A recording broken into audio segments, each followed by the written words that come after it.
নারীদেরকে ইসলাম তালাক দেওয়ার অথরিটি দিয়েছে। তালাক কে দিতে পারে?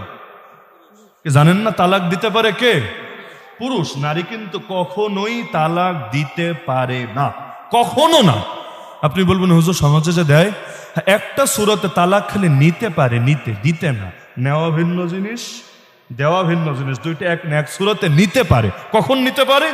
যখন পুরুষ তাকে অধিকার দিয়ে রাখবে। ওই যে আপনারা বিয়ে করলে একটা কাবিননামা পূরণ করেন না, কাবিননামার 18 নম্বর ধারাটা লেখার আগে মাথা ঠিক রেখে লেখেন। অবশ্যই কোনো না কোনো যোগ্য মুফতির সাথে পরামর্শ করে লেখেন, না হলে এক বাক্য দিয়ে জীবনে ফাঁসবেন, টেরও পাবেন না কিভাবে কাজী আপনারা ফাঁসিয়ে দিয়েছে। আর আমাদের কাজীরা তো মাশাআল্লাহ লিখতেও দেয় না, এমনকি কি লিখেছে এটা বলেও না। একটা খালি কাগজে না, এই জামাই তোমার টাইম আছে নাকি, একটু সাইন দাও, সাইনটা দিয়ে দেয় জামাই, বাকি সব কাজ করে ফেলেছে। জামাই জানেও না যে তালাকের অধিকার দিয়ে রেখেছে, জামাইয়ের পক্ষ থেকে কাজী সাহেব বাকি সব ঠিকাদারে নিয়ে রাখে। এজন্য কাজীদের উপর ভরসা করবেন না। আপনারা অবশ্যই বিয়ে করার আগে, যারা করেন নাই অথবা করেছেন আগামীতে আরো করার ইচ্ছা আছে আর কি, আপনারা অবশ্যই কাবিননামা পূরণ করার আগে যোগ্য মুফতিদের সাথে পরামর্শ করে নেবেন, না হলে লাইনে লাইনে ধরা খাবেন, লাইনে লাইনে বিপদে পড়বেন। তো এখন সেই 18 নম্বর ধারায় যদি স্বামী তাকে অধিকার দিয়ে রাখে, সে সর্বোচ্চ নিতে পারে, দিতে না, নিতে। আজকাল তো শব্দ বলে আমি স্বামীকে ডিভোর্স দিয়েছি। কিরে ভাই, তুমি দেওয়ার কে? স্বামীরা ডিভোর্স দেওয়ার কে? নারী দিতে পারবে না তো, আল্লাহ সুযোগই দেয় নাই। কেন জানেন?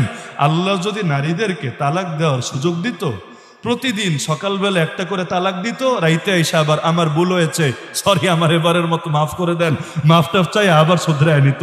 এইটাই স্বাভাবিক। সকাল হলে জামাইরে পারলে ল্যাংটা কইরা ছাড়তো, একদম জাতির সামনে মিডিয়া টিডিয়া ডাইকে কান্দাকাটি কইরা দুনিয়া সবার সামনে বিচার টিচার দিয়ে অস্থির করে ফেলতো। রাইত আসলে আয় রে বাচ্চা নিয়ে কই যামু, আমার কপাল শেষ, আমার কি হবে, এই বয়সে কেডা আমার বিয়া করবে, আরে সারাটা জীবন কাটাইলাম তোমার লগে, এখন ঠেলে দিব আরেকজনের দিকে, আবার দেখতে নি হতো। লাস্টে যে কত আনলিমিটেড হাজার হাজার লাখ লাখ কোটি কোটি তালাক হতো, আর বারবার এটা ফিরানো লাগতো, আল্লাহ ভালো জানে। এজন্য আল্লাহ এই আবেগে জাতির এই দায়িত্বই দেন নাই। আরে নারীর হাতে দায়িত্ব গেলে কি হয়, এটা শেখ হাসিনার দেখলেও বুঝে আসে, আলহামদুলিল্লাহ আসলে বুঝে আসে। তার দিলে কষ্ট থাকতেই পারে, বাবা যেহেতু হারিয়েছে, এখন ভালো হোক মন্দ হোক তার দিলে এটা কষ্ট থাকবে, স্বাভাবিক। আর নারীরা তো বাবার জন্য এত দেওয়া না, এটাই স্বাভাবিক। ইসলাম নারীদেরকে কবর স্থানে গিয়ে কবর জিয়ারত করতে উৎসাহিত করে না। আপনারা জানেন কিনা আমি জানি না, এক সময় নিষেধ ছিল, হাদিসে আছে যেই মহিলারা কবরস্থানে গিয়ে কবর জিয়ারত করবে ওদের উপর আল্লাহ লানত, নিষেধ ছিল এক সময়। পরবর্তীতে অনুমতি দেওয়া হয়েছে, তো উৎসাহ দেওয়া হয় নাই। কেন? নারী যদি যায় বাপের কবর জিয়ারত করতে, মায়ের কবর জিয়ারত করতে, কখন এমন হায় হায় আফসোস কান্নাকাটি শুরু করবে, পর্দা পুশিদার 12টা বাজায় একদম সবকিছু লাস্টে বরবাদ করে ছাড়বে।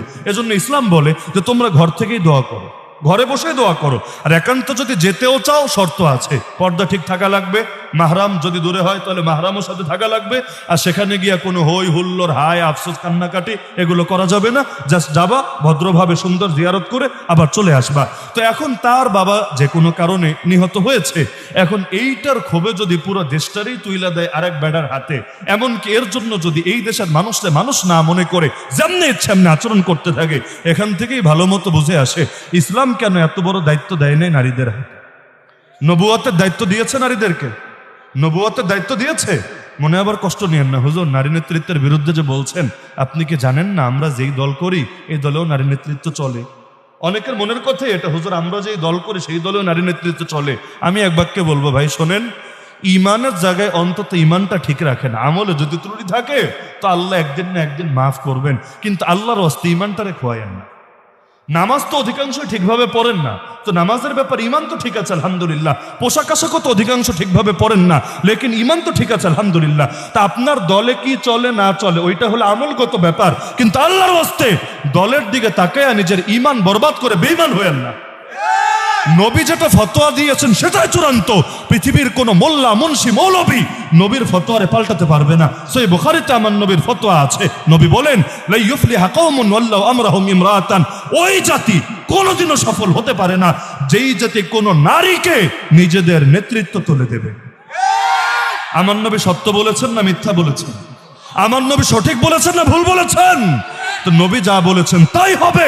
হ্যাঁ, এর বাইরে যদি সমাজে কিছু চলে সেটা আমলগত ত্রুটি, লেকিন আল্লাহর ওয়াস্তে দলের দিকে তাকায় নবীর হাদিস অস্বীকার করতে যায়েন না।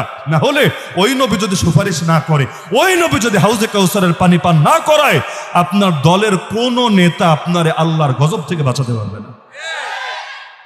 দলের সুপারিশে কাজে আসবে না নবীর সুপারিশ লাগবে?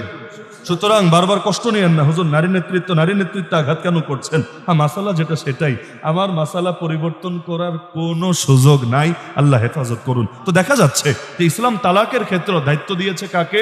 পুরুষকে, নারীকে না। কারণ নারীকে তালাকের দায়িত্ব দিলে বহুত ঝামেলা হবে। আবার পুরুষরাও কত নসিহত করেছে। আজকাল কিছু বেড়াও হয়ে গেছে বেডিগো মতো, জানেন না, বেড়াও হয়ে গেছে বেডিগো মতো। যেমন বাংলাদেশের মানুষের ধারণা তালাক হলে একটা গালির মতো, গালি দিলে যেমন বউ মাঝে মাঝে সোজা থাকে, অপরাধ করলে গালি টালি দেওয়া লাগে, একইভাবে তালাকটারাও গালি বানিয়ে ফেলেছে। এজন্য তালাক দেওয়ার সময় হুঁশ থাকে না, পরে আইসা হুজুরের কান্নাকাটি করে মাথা খারাপ করতে আর দ্বিধা করে না। 2 নম্বর ঝামেলা হলো তালাক দিলে 3-এর নিচে কোনো আলাপই নাই। এটাই বাস্তবতা না? তালাক দিলে 3-এর নিচে কোনো আলাপই নাই, মানে একটা তালাক যে হইতে পারে, 2টা তালাক যে হতে পারে, এগুলো মাথায় নেই। আগে দিয়ে নিবে 3টা কেন? কেউ তো হাজার হাজার তালাকও দেয়, এমন তালাকও দেয় আকাশ থেকে যত ফোঁটা বৃষ্টি পড়ে ওই পরিমাণ তালাক, সমুদ্রের ভেতর যেই কয় ফোঁটা পানি আছে ওই পরিমাণ তালাক, মানে কত অজস্র অগণিত তালাক। লাস্টে এসে হুজুর একভাবে মিটমাট কইরা দেন না। এখন হুজুরের হাতে তো আসলে এমন কোনো অদৃশ্য শক্তি নাই মিটমাট করে দিতে পারবে। হ্যাঁ, কোনো ভণ্ড মোল্লা আবার হিল্লা বিয়ার পরামর্শ দিয়ে দিল। গ্রামাঞ্চলে একটা চলে না হিল্লা বিয়া, হিল্লা। আবার মাঝে মাঝে কেউ বিপদে পড়ে, হুজুর হিল্লা বিয়া দিছিলাম বেড়ার লগে, বেড়া তো সারে না, এখন কি করা যায়? এখন তো সারে না, এখন কি পুলিশ ধরবো নাকি আপনারা কোনো ফতোয়া টতোয়া দিবেন? বলেন না, আজীব এক তামাশা। আল্লাহ হেফাজত করুক আমাদেরকে এগুলো